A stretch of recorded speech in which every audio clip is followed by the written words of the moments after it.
എറണാകുളത്ത് ഇവന്റ്സ് മമ്മൂട്ടി കൊച്ചിയിൽ ഞാൻ മാരിയറ്റിൽ ചെയ്തിട്ടുണ്ട്. പിന്നെ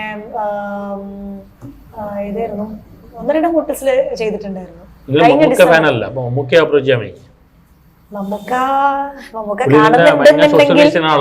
ആണല്ലേ? ഓക്കെ, മമ്മൂക്കി പഠിച്ചാൽ മതി. പുള്ളി ഇതിന്റെ ആളാണ്.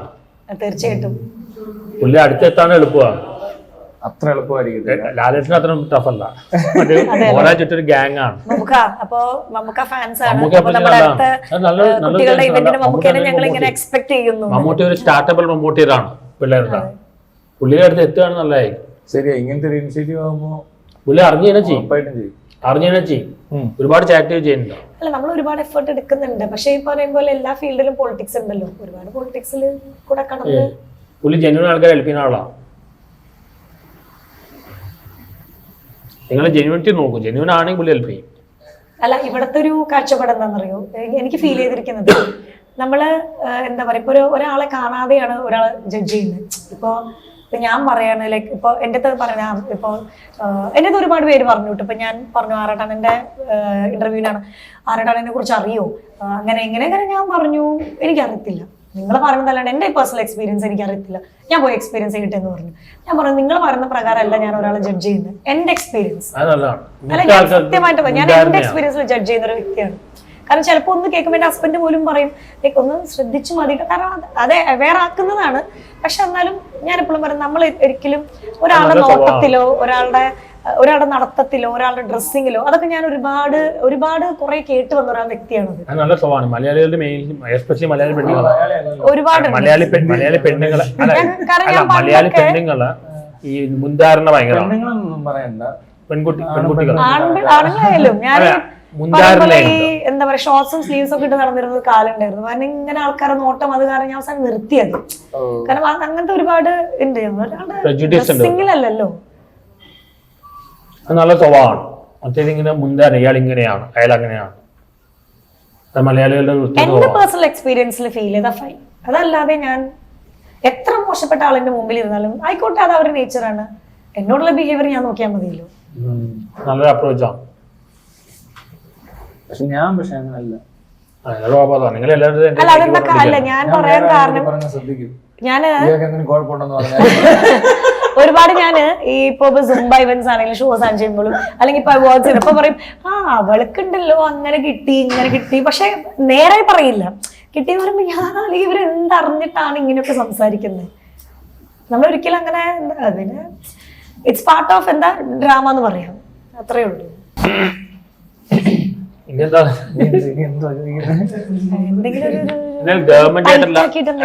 ഗവൺമെന്റ് ആയിട്ടുള്ള എന്തെങ്കിലും ലിങ്ക് ചെയ്യാൻ കുറച്ച് നല്ലതായിരിക്കില്ലേ?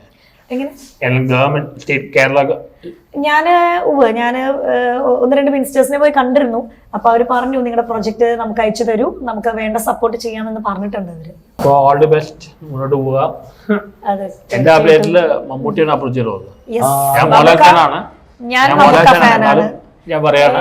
ഞാൻ സത്യം പറഞ്ഞ എപ്പോഴും ഇങ്ങനെ ആഗ്രഹിക്കും മമ്മൂക്കയുടെ കൂടെ ഒരു സെൽഫി എടുക്കണം എന്ന് ഭയങ്കര ഉണ്ട് ഒരു ആഗ്രഹമാണ്. പ്രൊഡ്യൂസർ അല്ലേ? അതെ, പ്രൊഡ്യൂസർ എന്ന് പറഞ്ഞിട്ട് കാര്യം മമ്മൂക്കനെ വെച്ചിട്ടില്ല.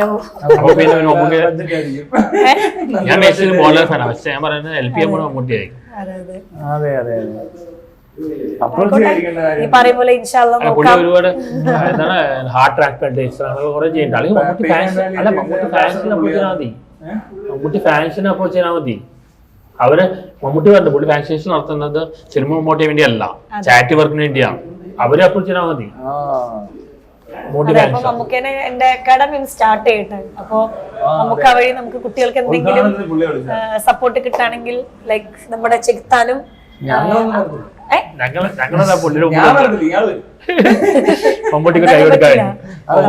നമ്മുടെ ഒരു സ്ഥാപനം തുറക്കുമ്പോ നീ മറ്റവന്റെ ആളല്ലേ ചോദിക്കും.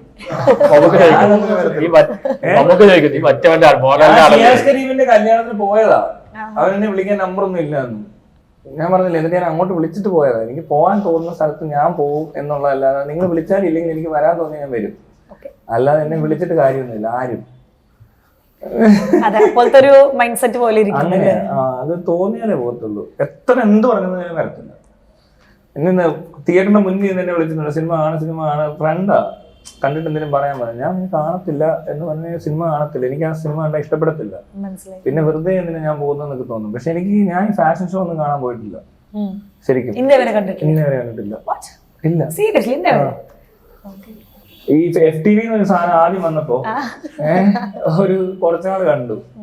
പക്ഷെ എനിക്ക് ഇതിനകത്ത് രസമുണ്ട് സംഭവമൊക്കെ. പിന്നെ ഇൻസ്റ്റയിലൊക്കെ വരുന്ന ചില മമ്മൂട്ടിക്ക് ഡബിൾ ഇൻട്രസ്റ്റ് ആണ്. ഫാഷൻ മമ്മൂട്ടിയുടെ വീക്ക്നെസ് ആണ്. ശരിയാ, ഫാഷൻ മമ്മൂട്ടിയുടെ വീക്ക്നെസ് ആണ്. ഫാഷനോ ഡ്രസ്സിങ് അങ്ങനത്തെ. അപ്പൊ ആ സമയത്തൊക്കെ അതുകൂടാതെ ഇങ്ങനത്തെ ചില പേജസ് ഒക്കെ ഫോളോ ചെയ്ത് വെച്ചിട്ടുണ്ടായിരുന്നു. നമുക്ക് അതനുസരിച്ചുള്ള ഫിഗർ ഇപ്പോഴും ഉണ്ടല്ലോ, അങ്ങനെ അടിപൊളിയായിട്ട് മെയിൻറ്റെയിൻ ചെയ്തിരിക്കും. ഇങ്ങനത്തെ ഒരു പരിപാടി വരുമ്പോ ഇത് ഭയങ്കര ഒരു നല്ല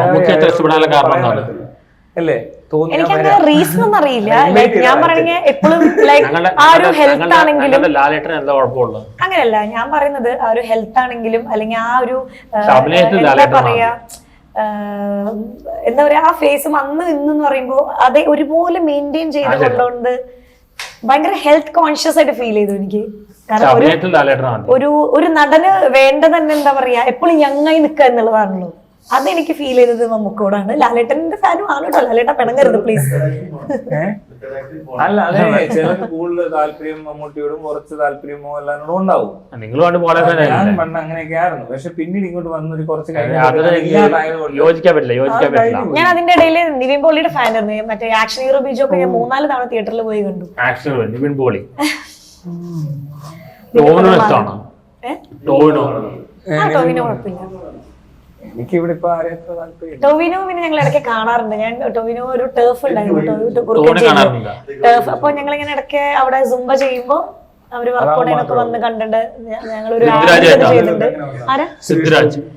പൃഥ്വിരാജിനെ കണ്ടിട്ടില്ല, ഇതിനെ കാണാൻ ആഗ്രഹമുണ്ട്. നല്ല പൃഥ്വിരാജും വൺ ഓഫ് ദ എന്റെ ഒരു ലിസ്റ്റിലുള്ള ഒരു ഏറ്റവും ബെസ്റ്റ് മമ്മൂട്ടി ഫാൻസിലേഷന്റെ ആളെ കാണാം. മമ്മൂട്ടി ഫാൻസിലേഷന്റെ മെയിൻ ആളെ കണ്ടാൽ മതി. അതെ, Mammootty fans association. So this is Roma here. അപ്പൊ എനിക്ക് നിങ്ങളെ കാണാൻ ഒരു അവസരം തരണം. മമ്മൂട്ടി ഫാൻസ് തരും. അങ്ങനത്തെ ഫാൻസാ, ഫാൻസ് അല്ല.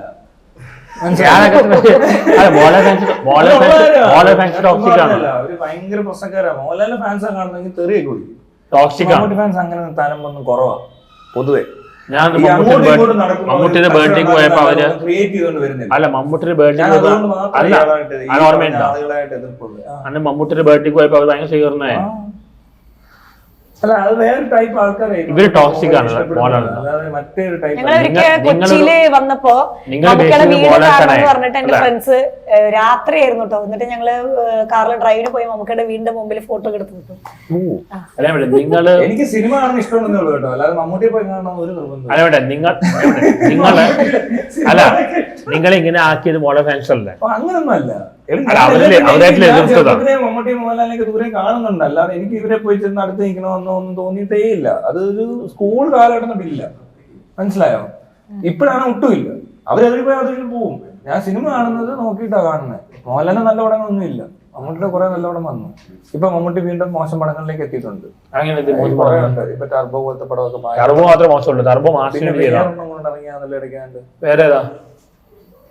ഞാൻ പറഞ്ഞത് 2 പടം ഇറങ്ങിയിട്ടുണ്ട്. ടർബോയും വേറെന്തോ ഒരു അടിപ്പടം, ചുമ്മാ തല്ലും ബഹളമൊക്കെ ആയിട്ടുള്ള. പിന്നെ വേറെ ഭീഷ്മയല്ല, നമ്മുടെ ഇബ്രാഹിം കഴിഞ്ഞിട്ട് 2 ഇറങ്ങിയിട്ട്.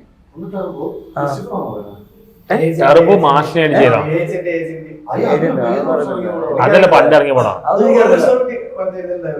ആണോ? എന്തായാലും എനിക്കറിയത്തില്ല. ഇനി വേറെ വരാനുണ്ടെന്ന് തോന്നുന്നു. ബസൂക്ക ഞാൻ അഭിനയിച്ചാണ്. റെഡിയാവും, മമ്മൂട്ടിയുടെ കാര്യത്തിൽ തീരുമാനമാവും. ബസൂക്ക ഉഗ്രപടം അഭിനയിച്ചിട്ടുണ്ട്. അത് നല്ല ഉഗ്രൻ ടീമാണ്, നല്ല പടം. അഭിനയിച്ചു. ഒരു ദിവസം പോയി അവിടെ സെറ്റിലൊക്കെ ചെന്ന് എന്തൊക്കെയോ കാണിച്ചിട്ട് തിരിച്ചു വന്ന് പിറ്റേ ദിവസം ചെന്നപ്പോ അവരെ തുടക്കി ആ ഷൂട്ടിംഗ് നിർത്തി പുള്ളി ഇറങ്ങി.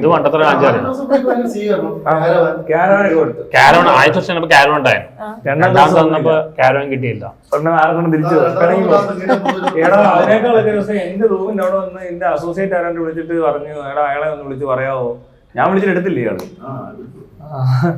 അങ്ങനത്തെ പാർട്ടി ടീം അപ്പൊ നമ്മുടെ ആറട്ടനെ ഇടയ്ക്ക് വിളിച്ച ഫോൺ എടുക്കില്ലല്ലേ? ഇല്ല, ഉടക്കി കഴിഞ്ഞെടുക്കില്ല. പിന്നെ ഉടക്ക് പോയി കഴിഞ്ഞാൽ മാറും.